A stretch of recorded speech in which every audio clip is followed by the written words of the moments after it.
अस्सलाम वालेकुम जी। कैसे हैं आप सब? ठीक ठाक हैं? मैं उम्मीद करता हूँ कि आप सबकी सेहत और ज़िंदगी ठीक ठाक चल रही होगी। आज की इस वीडियो के अंदर हम एक्सरसाइज 5.2 का क्वेश्चन नंबर 1 इस एक क्वेश्चन का सॉल्यूशन डिस्कस करेंगे। तो चलिए शुरू करते हैं। अब ये जो क्वेश्चन है ये मिलता-जुलता है एक्सरसाइज 5.1 के क्वेश्चन नंबर 3 और 4 से। इसमें कुछ काम हमें एक्स्ट्रा करना पड़ेगा, लेकिन ज़्यादातर हिस्सा जो है इस क्वेश्चन का वो पिछले क्वेश्चंस की तरह ही है, जो कि हम एक्सरसाइज 5.1 में क्वेश्चन नंबर 3 और 4 में पढ़ के आए हैं। अब इसके अंदर हमें एक फंक्शन दे दिया गया F of X Y is equals to 2x plus 5y। ठीक है जी। हमने इस फंक्शन की मैक्सिमम वैल्यू फाइंड करनी है, इस फंक्शन को मैक्सिमाइज करना है। ठीक है जी। और दो लीनियर इनइक्वालिटीज जिनको कॉन्स्ट्रेंट्स भी कहते हैं वो हमें दे दी गई। 2y minus X less than और इक्वल्स टू 8 और x minus Y less than और इक्वल्स टू 4। ठीक है जी। और x और y पे कंडीशन ये लगाई गई कि दोनों या तो ज़ीरो के इक्वल हैं या ज़ीरो से बड़े हैं। ठीक है जी। तो सॉल्यूशन स्टार्ट करने के लिए जो कॉन्स्ट्रेंट्स हैं उनको उनकी इनइक्वालिटी को तब्दील कर देना है इक्वालिटी में। ये वही काम है जो हम पीछे करके आए हैं। ये दो कॉन्स्टेंट्स थी, इनकी कॉरिस्पॉन्डिंग इक्वेशंस बना लेनी है और दोनों में एक इनइक्वालिटी के साइन को इक्वालिटी के साइन के साथ तब्दील कर देना। ठीक है जी। और इस इक्वेशन की तरतीब भी चेंज कर लेनी है। 2y माइनस एक्स लिखा हुआ था, चेंज करके माइनस एक्स प्लस 2y कर देंगे। ओके जी। अब दो इक्वेशंस बन गई हैं, तो इन दो इक्वेशंस के बाद इक्वेशन नंबर 1 के अंदर x को 0 पुट करना। जब इक्वेशन नंबर 1 के अंदर x को 0 पुट करेंगे तो पीछे बच जाएगा 2y माइनस 8। वो ये मैंने लिखा। 2 इधर मल्टीप्लाई हो रहा है, दूसरी तरफ जाके डिवाइड होगा तो y का आंसर क्या आ गया 4। और हमारा पहला ऑर्डर्ड पेयर हमें मिल जाएगा, वो है 0 और 4। ओके जी। फिर दोबारा इक्वेशन नंबर 1 के अंदर y को 0 पुट करेंगे। इधर y को 0 पुट करेंगे तो 0 इंटू 2 ये 0 हो जाएगा और पीछे बच जाएगा minus X is equals to 8। Minus के साइन को दूसरी तरफ ले जाएंगे तो x किसके इक्वल आ जाएगा जी, -8 के। ठीक है जी। अच्छा जी, ये दो ऑर्डर्ड पेयर हमें मिल गए इक्वेशन नंबर 1 को सॉल्व करने से। अब दो ऑर्डर्ड पेयर हमने ढूंढने हैं इक्वेशन नंबर 2 को सॉल्व करने से। ठीक है जी। तो एक दफ़ा इक्वेशन नंबर 2 के अंदर x को 0 पुट करेंगे। जब x को 0 पुट करेंगे तो बच जाएगा माइनस वाई इक्वल्स टू 4 और माइनस को दूसरी तरफ ले जाएंगे तो y इक्वल आ जाएगा -4 के। तो तीसरा ऑर्डर्ड पेयर बन जाएगा 0 -4। ठीक है जी। और नेक्स्ट फिर इसके बाद y को इक्वल पुट करेंगे 0 के इक्वेशन नंबर 2 के अंदर। ठीक है। ये तरतीब याद रखनी है आप लोगों ने। जो भी कॉन्स्ट्रेंट्स वाली वैल्यूज़ हमें दी जाएंगी उनकी कॉरिस्पॉन्डिंग इक्वेशंस बनानी है और फिर इक्वेशन नंबर 1 को एक दफ़ा इसके अंदर x को 0 पुट करना है ताकि हमें y की वैल्यू मिले और दूसरी दफ़ा y को 0 पुट करना है ताकि हमें x की वैल्यू मिले। और फिर यही काम इक्वेशन नंबर 2 के साथ करना है। एक दफ़ा x को 0 पुट करना है ताकि हमें y की वैल्यू मिले और दूसरी दफ़ा y को 0 के इक्वल पुट करना है so that we can get the value of x। Okay ji. अब जब ये चार ऑर्डर्ड पेयर्स फाइंड हो गए तो अब हमने अपना जो है टेस्ट वो ड्रॉ करना है या वो फाइंड करना है। अब टेस्ट के लिए जो पहली लीनियर इनइक्वालिटी थी वो हमारे पास ये थी 2y minus X less than और इक्वल्स टू 8। ठीक है जी। तो हमने क्या किया, इस इनइक्वालिटी के अंदर इसको पहली इनइक्वालिटी का नाम दिया। ठीक है जी। और इसके अंदर x को भी 0 और y को भी 0 पुट किया। ये इक्वेशन मैच कर लें हम, माइनस एक्स प्लस 2y, इधर भी minus x plus 2y less than और इक्वल्स टू 8, और दूसरी तरफ वो इधर भी लेस देन और इक्वल्स टू 8। ठीक है जी। इस इनइक्वालिटी के अंदर x को भी 0 पुट किया, y को भी 0 पुट किया, तो पता ये चला कि 0 जो है वो छोटा है किससे, 8 से। अब ये बात तो बिल्कुल ठीक है। अब जब ये बात बिल्कुल ठीक है तो ये स्टेटमेंट ट्रू है, और ट्रू का जो शेडेड एरिया बनता होता है ग्राफ का वो हमेशा ओरिजिन की तरफ बनता होता है। ठीक है जी। अब यही काम सेकंड कॉन्स्ट्रेंट के लिए भी करना है। सेकंड कॉन्स्ट्रेंट था x minus Y less than और इक्वल्स टू 4। इसके अंदर भी x को 0 पुट करेंगे, y को 0 पुट करेंगे, तो उसको लिखना आपने इस हिसाब से है। ठीक है जी। तो पता ये चला कि 0 जो है वो छोटा है किससे, 4 से। अब ये बात भी बिल्कुल ठीक है, तो ये बात भी बिल्कुल ठीक है, तो इसका भी जो ग्राफ का शेडेड एरिया बनेगा वो टूवर्ड्स ओरिजिन बनेगा। ठीक है जी। अब हमने बनाना है एक ग्राफ। ग्राफ बनाना है 1, 2, 3 और 4, इन 4 ऑर्डर्ड पेयर्स का। ठीक है जी। तो वो अब ग्राफ देखते हैं। अच्छा जी, अब वो ऑर्डर्ड पेयर्स इस पेज पे आपने लिख लेने हैं। 0, 4, इस ऑर्डर्ड पेयर का मतलब है कि x की वैल्यू 0 और y की वैल्यू 4। ठीक है जी। नेक्स्ट x की वैल्यू -8 और y की वैल्यू 0। ठीक है जी। तीसरा ऑर्डर्ड पेयर ये है 0 और -4, जिसके अंदर x की वैल्यू 0 और y की वैल्यू -4, और ये आ जाएगा x की वैल्यू 4 और y की वैल्यू 0। ठीक है। तो दो लाइंस ड्रॉ कर लेनी है। एक लाइन हॉरिजॉन्टल जिसको कहते होते हैं एक्स एक्सिस, और दूसरी लाइन वर्टिकल ड्रॉ करनी है जिसको कहते होते हैं वाई एक्सिस। अब ये वाले पॉइंट्स हमने ड्रॉ करने हैं। पहला पॉइंट देखें 0 और -4।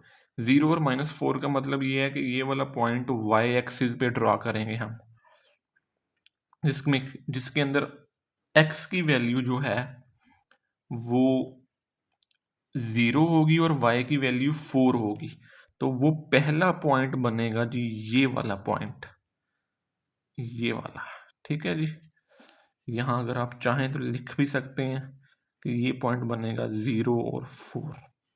इसी तरह जो दूसरा पॉइंट है दैट इज इक्वल्स टू, ये मेरे ख्याल में शायद नज़र नहीं आ रहा, मैं थोड़ा सा इसको डार्क करने की कोशिश करता हूँ।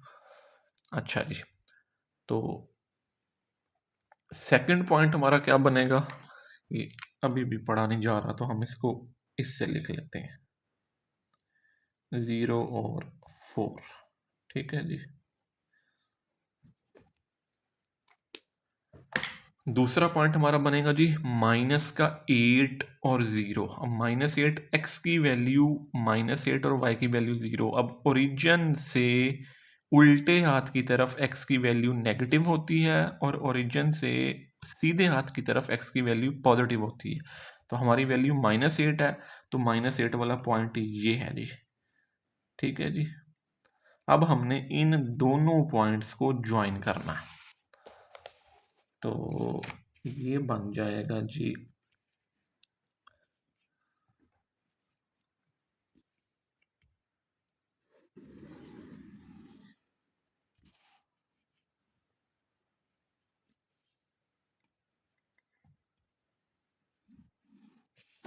ये हमारी पहली लाइन बन जाएगी जी, जिसके दोनों तरफ हमने एरो हेड डाल देना है। ठीक है जी।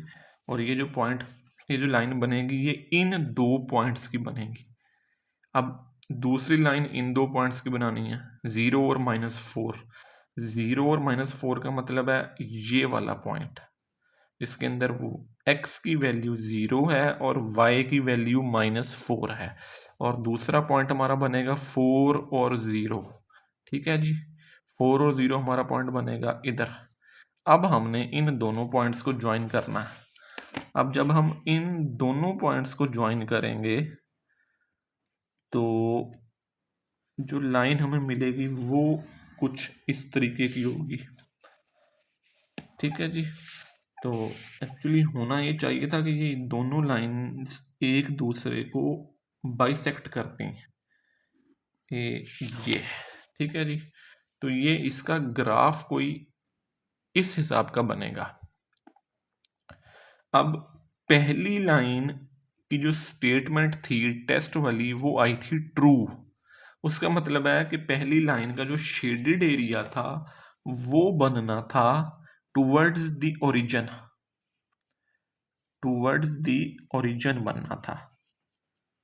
ठीक है जी, और दूसरी लाइन की जो स्टेटमेंट आई थी वो भी ट्रू ही आई थी, तो इसका मतलब है कि उसका जो था शेडेड एरिया वो भी टूवर्ड्स ओरिजिन ही बनना था।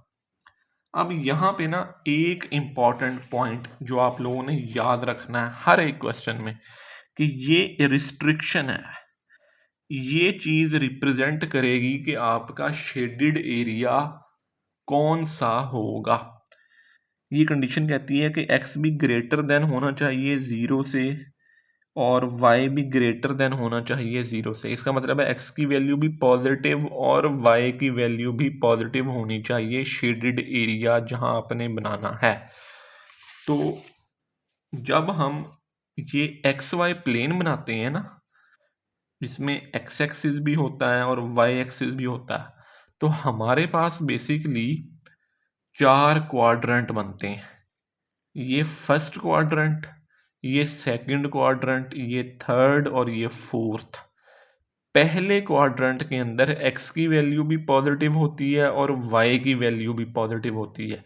तो इसका मतलब ये है कि गिवन कंडीशन ये कहती है कि आपने उस एरिया को शेड करना है जो पहले क्वाड्रेंट में आ रहा हो, और पहले क्वाड्रेंट में कौन सी जो है एरिया वो आ रहा है, वो ये सारा एरिया आ रहा है जी, ये वाला। ठीक है जी, तो हमने अब इसको करना है शेड, इसको हम ऐसे शेड करेंगे। ठीक है जी, तो ये आ जाएगा हमारा शेडेड एरिया। अब स्टार्ट में मैंने आपको एक बात बताई थी कि हमने इस फंक्शन की मैक्सिमम वैल्यू फाइंड करनी है, या हमने इस फंक्शन को मैक्सिमाइज करवाना है। मैक्सिमाइज करवाने के लिए हमारे पास एक वर्ड है कॉर्नर पॉइंट्स। कॉर्नर पॉइंट्स का होना बहुत ज़रूरी है हमारे पास। तो अब हमने इसके कॉर्नर पॉइंट्स फाइंड करने हैं। ठीक है जी, अब हमने इसके क्या फाइंड करने हैं जी, कॉर्नर पॉइंट्स। ये मैं इधर लिख देता हूँ, CORNER, कॉर्नर पॉइंट्स। अब हमने इसके कॉर्नर पॉइंट्स फाइंड करने हैं। पहला कॉर्नर पॉइंट तो ये है, इसकी वैल्यू है 4 और 0। एक दूसरा कॉर्नर पॉइंट बनेगा ये वाला, जिसके ऑर्डिनेट्स हैं 0 और 0। ठीक है जी, तीसरा जो पॉइंट बनेगा वो ये बनेगा 0 और 4, इसके कोऑर्डिनेट्स हैं। ठीक है जी, 1 2 3, और चौथा जो है कॉर्नर पॉइंट, ये हमने फाइंड करना है अभी। ठीक है जी, ये फाइंड करना है और उसके बाद फंक्शन को मैक्सिमाइज करवाना है। तो ये फाइंड करने के लिए जो हमारी कॉरिस्पॉन्डिंग इक्वेशंस थी, हमने इनका सहारा लेना। हमने इन दोनों इक्वेशंस को साइमल्टेनियसली सॉल्व करना है और x और y की वैल्यू निकालनी है, ताकि हमारा चौथा कॉर्नर पॉइंट भी फाइनल हो सके। ठीक है जी, तो अब नेक्स्ट पेज पे हमने ये दोनों कॉरिस्पॉन्डिंग इक्वेशंस लिख लेनी है, क्योंकि फर्दर हमने अब नेक्स्ट इन दोनों को आपस में सॉल्व करना है। ठीक है जी, तो आपने भी ये दोनों इक्वेशंस अगले पेज पे लिख लेनी है। तो हाँ जी, इक्वेशंस हमने लिख ली हैं जी अपने अगले पेज पे, ठीक है। और अब जो है हमने इनको नंबरिंग दे देनी है। इक्वेशन नंबर 3 जो कि इक्वेशन नंबर 1 थी, उसको इक्वेशन नंबर 3 का नाम दे देना है। इक्वेशन नंबर 2 को दोबारा से इक्वेशन नंबर 4 का नाम दे देना है। ये नाम तब्दील करने हैं क्योंकि 1 और 2 तो हम पहले ही इस्तेमाल कर आए हैं ना अब, तो अब वो दोबारा नहीं लिखेंगे, ठीक है जी। तो 3 और 4 इक्वेशन का नाम देने के बाद इन दोनों इक्वेशंस को आपस में सॉल्व करना। अब देखें, मैंने इक्वेशन 3 और 4 को ऐड किया ताकि मैं x की वैल्यू को कैंसिल आउट करवा के वहाँ से y की वैल्यू फाइंड आउट कर सकूं। मुझे कैसे पता चला कि मैंने इक्वेशन नंबर 3 और 4 को ऐड करना है? क्योंकि 3 और 4 का जो वेरिएबल है x उसका जो साइन है वो ऑपोजिट है।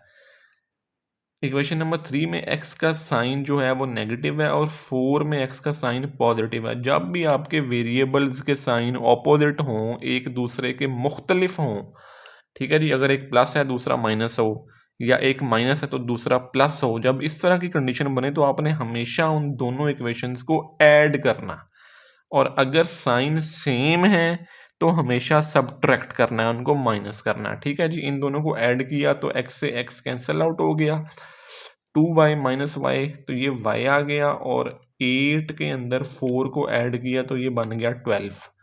तो y की वैल्यू तो आ गई हमारी 12। अब इस y की वैल्यू को इक्वेशन नंबर 3 में पुट करेंगे, y की जगह पे a इधर। तो जब y की जगह पे 12 पुट किया तो कैलकुलेशन की और पता ये चला x का आंसर क्या आ गया जी, 16। तो अब हमारा जो कॉर्नर पॉइंट था ना, ये वाला, उसके जो हैं क्या कहते हैं ऑर्डर्ड पेयर, वो हमने फाइंड कर लिया, ठीक है जी। वो ऑर्डर्ड पेयर बना 16 और 12, क्योंकि ऑर्डर्ड पेयर के अंदर पहले x की वैल्यू लिखते होते हैं और बाद में y की वैल्यू लिखते होते हैं। तो अब जो हमारे कॉर्नर पॉइंट्स बने थे, मैं इधर लिख भी देता हूँ, x की वैल्यू 16 और y की वैल्यू 12, ठीक है जी। जो हमारे कॉर्नर पॉइंट्स बने थे वो 4 बने थे। एक तो बना था 0 0 ओरिजिन, दूसरा बना था 4 0, तीसरा बना था 0 और 4, और चौथा अभी हमने फाइंड आउट किया 16 और 12, ठीक है जी। तो अब हमने ये चारों कॉर्नर पॉइंट्स लिखने हैं। Corner points are 0 0, 4 0, 0 4 and 16 12। अब जब चारों कॉर्नर पॉइंट्स फाइंड कर लिए तो हमने स्टार्ट में मैंने आपको बताया था कि हमने इस फंक्शन की मैक्सिमम वैल्यू फाइंड करनी है। मैक्सिमम वैल्यू फाइंड करने के लिए फंक्शन के अंदर बारी बारी ये सारे ऑर्डर्ड पेयर पुट करेंगे, ठीक है जी। पहले ये वाली वैल्यू पुट की तो इसका आंसर 0 आया। अब ये फंक्शन वो है जो हमें दिया गया था स्टार्ट में, क्वेश्चन के शुरू में। फिर उसी फंक्शन के अंदर ये वाली वैल्यू पुट की तो उसका आंसर 8 आया। फिर उसी फंक्शन के अंदर ये वाली वैल्यू पुट की जो हमारा कॉर्नर पॉइंट था, ठीक है जी, तो उसका आंसर आ गया 20। और जब आखिरी वैल्यू पुट की 16 और 12 और कैलकुलेशन की तो पता चला कि उसका आंसर आया 90, ठीक है जी। तो हमने मैक्सिमम वैल्यू बतानी थी फंक्शन की, तो लास्ट में एक स्टेटमेंट लिख देंगे हम कि फंक्शन इज मैक्सिमम एट 16 और 12 के इस फंक्शन की जो सबसे ज़्यादा वैल्यू, सबसे बड़ी वैल्यू आई है वो इस कॉर्नर पॉइंट पे आई है 16 और 12 पे, और वो है क्या, नीचे ये भी लिख देंगे, इज 90, ठीक है जी। तो ये हमारा फंक्शन मैक्सिमाइज हो गया। अब ये क्वेश्चन आई एम श्योर कि आप लोगों को हो सकता है समझ ना आई हो। मैंने बहुत कोशिश की है कि बहुत इजी वे में, आसान वे में आप लोगों तक ये कन्वे करूं, लेकिन आप लोगों ने परेशान नहीं होना, स्टेप बाय स्टेप चलना है।